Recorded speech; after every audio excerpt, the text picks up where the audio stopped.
Hi friends, పిల్లలకి హాలిడేస్లోనే ఎప్పుడు ఏదో ఒకటి అడుగుతూనే ఉంటారు. ఇంట్లో ఉంటారు కాబట్టి ఎప్పుడు ఐస్ క్రీమ్ అడుగుతూ ఉంటారు కదా. బయట ఊకే ఐస్ క్రీమ్ తినడం మంచిది కాదు కదా, బయట ఐస్ క్రీమ్స్. అందుకనే మనం ఎప్పుడు ఫ్రూట్స్ తెస్తూ ఉంటాం కదా. ఈ సీజన్లో వాటర్ మిలన్ ఈజీగా దొరుకుతుంది కదా. అందుకని ఈ వాటర్ మిలన్తోనే ఐస్ క్రీమ్ ఎలా చేసి పెట్టాలి పిల్లలకు అనేది నేను చెప్తాను. చూడండి వీడియో మొత్తం.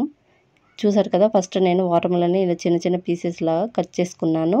డీమార్ట్లోనే ఐస్ క్రీమ్ చేసేది పాప్సికల్స్ ఇది బాక్స్ ఉంటుంది కదా, అది తీసుకున్నానండి. 60 రూపీస్ పడింది అనుకుంటా. అది తీసుకొచ్చి నేను ట్రై చేస్తున్నాను. ఎప్పుడు ఐస్ క్రీమ్స్ అనేది పిల్లలు చాలా ఇష్టంగా తింటున్నారు.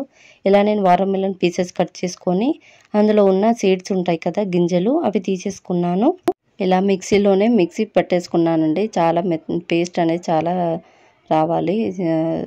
పీసెస్ అనేది ఉండకుండా చూసుకోండి జ్యూస్లో. అండ్ దీనిని నేను ఉడకట్టేసుకున్నాను జాలితోని. మనము టీ జాలి ఉంటుంది కదా, దాంతో చేసేసుకున్నాను. చూసారు కదా, మీరు కావాలంటే అలా కూడా వేసేసుకోవచ్చు అండి. నేను డీప్ ఫ్రిడ్జ్లో పెట్టాను. ఇది నేను 8 అవర్స్ పెట్టానండి. 8 అవర్స్ తర్వాత చూస్తే చాలా ఐస్ అయిపోయింది. రెడీ అయిపోయింది కదా ఐస్ క్రీమ్ అని చెప్పేసి తీసానండి. ఇది నేను వాటర్లో ఒక 2 మినిట్స్ వాటర్లో పెడితే మనకి ఈజీగా వచ్చేస్తుంది.